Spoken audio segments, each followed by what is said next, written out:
let's just do this as well, just to make sure.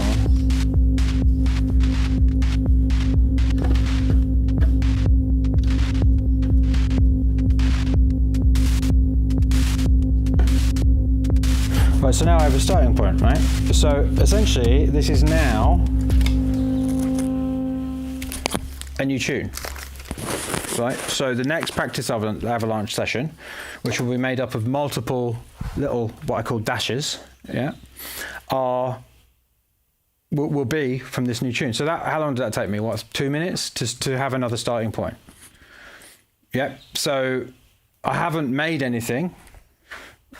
I've just started from somewhere. If you weren't doing it with hardware, with the sequencer inside there or whatever, you would just come in and start with a splurge. I mean, you just start with a new splurge, and then you'd do the same. You'd play the same thing again and again in that particular session, which is made up of multiple dashes. You'd do a version of it, and then you move on to that, and then you do another version of it, and then you'd move on to the next thing. Yeah, hopefully that makes sense. Okay.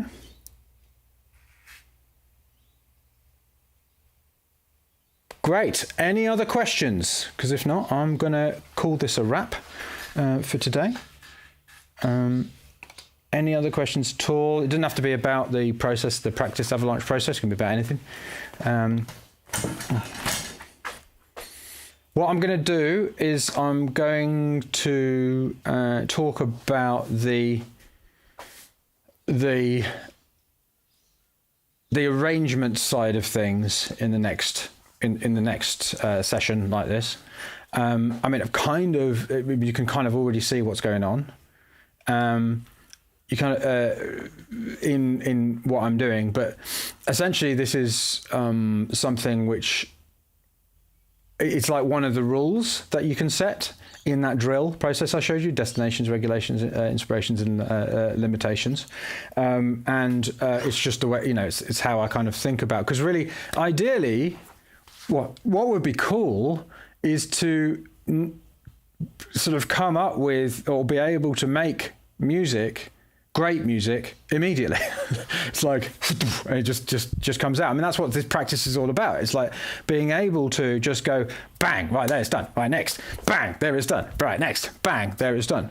Yeah, and again, using this practice avalanche method, it's simply about a shift in focus from, because really what I've focused on today is about how I'm making the ideas, the way that I'm setting it up so that the ideas are coming out. Really what you do when you focus on drafting, is, and how the music, the shape of the music, the arc of the music is really just about shifting your focus and doing more practice avalanches. But I'm gonna cover that in the live stream, and that'll be this weekend. It'll be on the same time. So my 5 a.m. on my Sunday morning. Yes, I love you and I'm committed to your success. So I will be live streaming at 5 a.m. on Sunday morning. Yes, I will. So that will be your Saturday evening. So if you're not out partying, we're on lockdown here, so we're not doing that over here. But if you're not out having fun on Saturday night, come and have fun here, or Saturday afternoon, or whatever time it is for you. Come and have fun here, well, kind of fun here, and I'll show you, what I've got about drafting. Another reason that I am doing this, by the way, is that I am launching a live week-long program called the 7-Day Track Blitz, where I actually will get you to do this with me. Where we'll do it together, and I'll be sending an email about that next week. Yeah, I think next week. So keep your eyes peeled for that. If you're on my email list, then yeah, and we'll be doing that the week after next. So you can actually join in, and we can do this together. Of course, that's totally not required. I'm showing you some of, or a lot, as much as I can, of how it kind of the broad brushstrokes of how it actually works. But yeah, that's another reason that I'm doing this, because this whole idea of moving from static, or not moving from static to dynamic, because there are benefits to certain things being static, and some things have to be static. Yeah, but by bringing more dynamicism dynamicity, dynamicness, I don't know. By making your process more dynamic, you're going to have more fun. You're going to make more progress. The motivation isn't going to be so much of a problem. The music's going to get better. You'll have to do less editing. It'll be much quicker, and all of that good stuff. So, this is a new idea, new-ish idea, but it's like really starting to kind of come into the whole make music your life kind of way of doing things, and I really want to get it out there because there's splurging, there's the automatic music machine, there's the whole creative process stuff. This is another level as well. So anyway, with all that said, I hope you've had a enjoyable time. I certainly have. I'm sorry about my massive orange face and it being all kind of weird and pixelated and stuff. I'll see if I can figure out that better for next time. But as I said, we're just doing in order to figure out what to do. So until next time, I will love you and leave you. And as ever, onwards and upwards.